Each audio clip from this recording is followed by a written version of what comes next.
One piece chapter 1157 finally आ चुका है और जैसे जैसे स्टोरी आगे बढ़ती जा रही है गॉड वैली की मिस्ट्री और भी करीब आती जा रही है। इस चैप्टर में हमें कुछ ऐसा हिंट मिला है जिससे हमें एक आइडिया मिल गया है गॉड वैली इंसिडेंट हुआ क्यों था। तो चलिए इस वीडियो को शुरू करते हैं without wasting any more time. वैसे इस चैप्टर का टाइटल है द लेजेंडरी बार और इस चैप्टर की कवर स्टोरी में हम यामातो, कीकू और एक लड़की को और देखते हैं जिसका नाम मुझे याद नहीं आ रहा है। यहाँ पे ये तीनों एक ग्रेव के पास प्रे कर रहे हैं और हमें बताया जाता है कि ये आदमी अपने विलेज को प्रोटेक्ट करने के लिए काइडो से लड़ा था और इसकी बॉडी का एक भी ट्रेस नहीं रह गया उसके बाद। और अब हम मेन स्टोरी पे आते हैं जहाँ पे रॉक्स पायरेट एक जगह को लूट रहे होते हैं और जहाँ तक ये एक टेम्पल लग रहा है और इन सबको चाकू लीड कर रहा होता है और यहाँ पे एक प्रीस्ट भी होता है जो रॉक्स पायरेट से बोल रहा है कि इन पैसों को मत चुराओ क्योंकि ये गरीब बच्चों के लिए डोनेट करे गए हैं। फिर लेलेन उनसे बोलते हैं अगर ये गरीब बच्चों के लिए थे तो अभी तक तुमने इन पैसों को दिया क्यों नहीं। वैसे इस टेम्पल में बेसमेंट भी है और ग्राउंड फ्लोर पे आधे रॉक्स पायरेट है और बेसमेंट में आधे रॉक्स पायरेट है। पारवेल ओचाकू को कॉल करके बोलता है कि वो बेसमेंट में एक लिफ्ट भेजे क्योंकि अभी भी कुछ लोग हैं उसके अंदर। लेकिन फिर चीकी उसके अंदर एक बॉम्ब गिरा देता है और वो बोलता है उसके बाद अब हमें बड़ा बड़ा हिस्सा मिलेगा हमारी लूट का, अब हमें हिस्से को आधा आधा बांटने की जरूरत नहीं है। और सबसे बड़ा रीजन तो यही है रॉक्स के डाउनफॉल का क्योंकि ये पायरेट्स बिल्कुल भी नहीं सोचते एक दूसरे को बिट्रे करने के बारे में। जो टेम्पल के प्रीस्ट थे वो रॉक्स पायरेट को एस्केप करने नहीं देना चाहते थे, इस वजह से वो उस टेम्पल को सील कर देते हैं। लेकिन फिर एक बहुत बड़ा अर्थक्वेक आता है जिससे वो पूरा आइलैंड हिल जाता है और वो वाला टेम्पल टूट जाता है और ये सब व्हाइट बियर्ड करता है।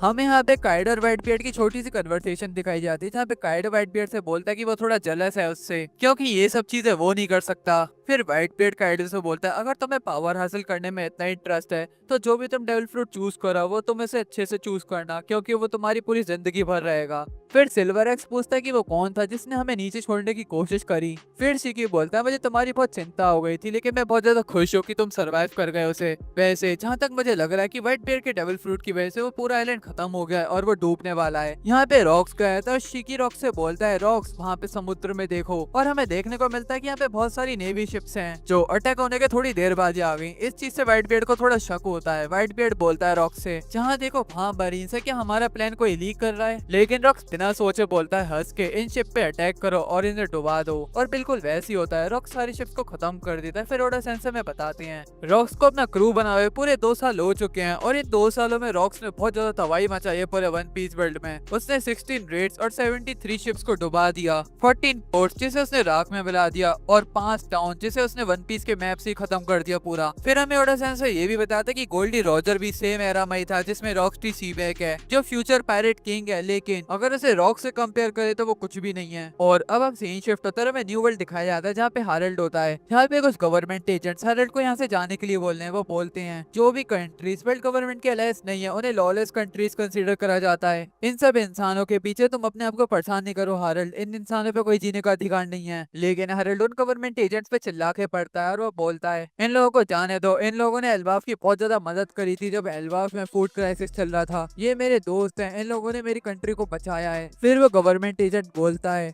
हारेल्ड अगर तुमने यहाँ पे कुछ भी इंटरफेरेंस करी तो तुम्हारे लिए बहुत ज्यादा मुश्किल हो जाएगा गवर्नमेंट के साथ अलायंस बनाने में। और ये बोलते बोलते वो एक लड़की को शूट कर देता है। ये चीज देख के हारेल्ड को बहुत ज्यादा गुस्सा आ जाता है। वो उन शिप्स पे अटैक कर देता है और वो अपने दोस्तों को बचा लेता है। वैसे ये चीज वायरल हो जाती है और गवर्नमेंट इसे बहुत अलग तरीके से दिखाती है। वर्ल्ड गवर्नमेंट ने हारेल्ड को ऐसे पोर्ट्रेट कर दिया कि वो एक मॉन्स्टर है और उसने गवर्नमेंट की बैटल शिप डुबा दी, जो रियल लाइफ में भी बहुत होता है। मैं गवर्नमेंट का नाम तो लेना नहीं चाहता, मुझे दिक्कत हो जाएगी। अब सीन शिफ्ट होता है एल्बाफ में ईडा के कैफे में। यहाँ पे रॉक्स और हारेल्ड होते हैं और रॉक्स भी वाली न्यूज देख लेता है। ये चीज देख के रॉक्स भी उसकी बहुत ज्यादा हंसी बनाता है। वो उससे फिर से बोलता है कि तुम मेरा क्रू ज्वाइन कर लो और अपने नेशन को भी मेरे साथ ले आओ। लेकिन फिर हारेल्ड बोलता है आज नहीं तो किसी और दिन एल्बाफ वर्ल्ड गवर्नमेंट का एलाई बन ही जाएगा। वैसे हारेल्ड ने अपने आप को गंजा कर लिया और ये चीज देख के रॉक्स भी बहुत ज्यादा हंसी बनाता है उसकी। फिर हारेल्ड बताता है मेरी कार भी बहुत ज्यादा हंसी बना रहा था। ये चीज सुन के रॉक्स बोलता है कार भी टॉप रैंकिंग ऑफिशियल्स को हेट करता है, उसे पायरेट बनना चाहिए था मरीन की जगह। फिर हारेल्ड बोलता है वर्ल्ड गवर्नमेंट बहुत ज्यादा बड़ी ऑर्गेनाइजेशन है और हाँ मैं मानता हूँ उसके अंदर बहुत ज्यादा करप्ट लोग हैं, लेकिन जो नेवी है वो हर दिन लोगों की मदद करती है और कुछ लोग उसमें से एल्बाफ में भी है, जैसे तुम जॉन को भी देख सकते हो। और अगर और भी वॉरियर्स हमारे नेवी को ज्वाइन करते हैं तो वो दुनिया में चेंज जरूर लाएंगे। फिर रॉक्स ईडा से बोलता है ईडा यार तुम इसे कुछ समझाओ कि वो मुझे ज्वाइन कर ले। लेकिन फिर ईडा बोलती है अगर हारेल्ड मेरा बेटा होता तो मैं उसे समझाती कि उसे कैसे दोस्त बनाने चाहिए और कैसे नहीं। और अब सीन शिफ्ट होता है नेवी हेडक्वार्टर्स में। यहाँ पे कार्प, सेंगोकू, ओसुर और कॉन्ग होते हैं जो बात कर रहे हैं जायंट्स के बारे में। वो बोलते हैं अगर कोई जायंट सोते सोते अपनी डायरेक्शन भी चेंज करे तो लोग वहाँ पे मर सकते हैं और अगर किसी जायंट को बहुत ज्यादा गुस्सा आ गया और वो इधर उधर हमला करने लगा तब भी लाइव्स जा सकती हैं। तो मैं सच में लगता है कि इंसान और जायंट्स एक साथ रह सकते हैं। फिर कार बोलता है वो सब ठीक है, उन्हें ज्वाइन करने दो नेवी। और फिर सेंगोकू बोलता है हरल्ड बहुत ज्यादा ऑनेस्ट आदमी है, वो एल्बाफ को चेंज करने की कोशिश कर रहा है हिस्ट्री से सीख के। फिर ओसुरू बोलती है बातें तो यहाँ तक फैल गई कि रॉक्स हरल्ड को अपनी टीम में लेने की कोशिश कर रहा है, अगर ये बात सच होती है तो नेवी इनके सामने बिल्कुल भी नहीं टिक पाएगी। फिर कॉन्ग बोलता है जो करंटली एडमिरल है, तुम्हारी बात बिल्कुल सेंस बनाती है, लेकिन हम उनका पास्ट बिल्कुल भी नहीं भूल सकते, वो कैसे थे पहले। फिर कार बोलता है मैं इसी चीज के पीछे हूँ,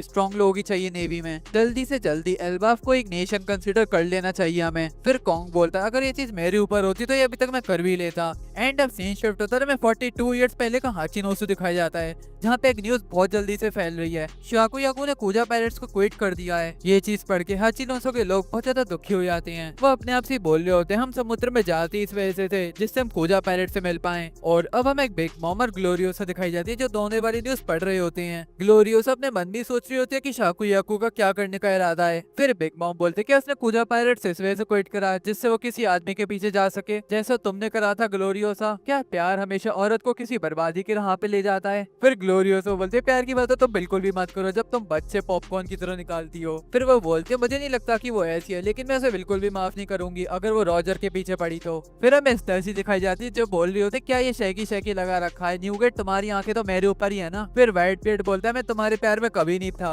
ये चीज सुनकर स्टेसी को गुस्सा आता है, वो व्हाइट बियर्ड को मारने लगते हैं। फिर व्हाइट बियर्ड बोलता है नहीं नहीं मैं तुम्हारे प्यार में ही हूँ। और अब सीन शिफ्ट होता है कुजा पायरेट्स हाचिनोसो पे आते हैं और अब हमें पता चलता है कि शाकुयाकू हाचिनोसो पे रहने आ गई है। ये चीज देखे पूरे हाचिनोसो के पायरेट्स पागल हो जाते हैं, उनने सपने में भी नहीं सोची थी ये चीज। शाकुयाकू बताती कि मैं कुछ टाइम के लिए यहाँ पे रहने आई हूँ क्योंकि कुजा पायरेट छोड़ने के बाद भी मरीन्स मेरा पीछा बिल्कुल भी नहीं छोड़ेंगे, इस वजह से मैं यहाँ पे अपने आप को छुपाने आई हूँ और तुम सब मुझे प्रोटेक्ट भी करोगे, मुझे ये बात पता है। वहाँ पे जितने भी पायरेट्स होते हैं वो एक ही आवाज में बोलते हैं हम तुम्हें बिल्कुल प्रोटेक्ट करेंगे। फिर वो बोलती है इस जगह के अंदर से बहुत ज्यादा बदबू आ रही है। फिर वो सारे पायरेट्स बोलते हैं हम इसे बिल्कुल अभी साफ कर देंगे। एंड फिर शाकुयाकू बोलते हैं मुझे यहाँ पे अपना एक स्टोर ओपन करना है। देन सारे पायरेट्स एक साथ बोलते हैं हम तुम्हारे लिए वो भी बना देंगे। सीन शिफ्ट होता है, हमें रॉक्स पायरेट्स सिखाए जाते हैं एंड शाकुयाकू ने अब तक अपना बार भी खोल लिया था और जैसे ही रॉक शाकुयाकू को देखता है वो बिल्कुल पागल हो जाता है, उसके अंदर से भी हार्ट इमोजी बनने लग गया है। वेल रॉक्सी नहीं व्हाइट बियर्ड चिकी और जितने भी लोग थे सब पागल हो गए हैं। एंड अब सीन शिफ्ट होता है, हमें बार के अंदर का सीन दिखाई जाता है जहाँ पे शाकुयाकू व्हाइट बियर्ड को ड्रिंक भी सर्व कर रही है और ओडा सेंसेई एक बहुत ज्यादा इंपॉर्टेंट लाइन बोलते हैं। वो बोलते हैं रॉक्स और हाचिनोसो के लोगों ने शाकुयाकू को एक इररिप्लेसेबल क्राउन ज्वेल की तरह रखा, लेकिन जितना कीमती ट्रेजर होता है उतने लोगों की उस पे आंखें होती हैं। और अब सीन शिफ्ट होता है मरी जोआस पे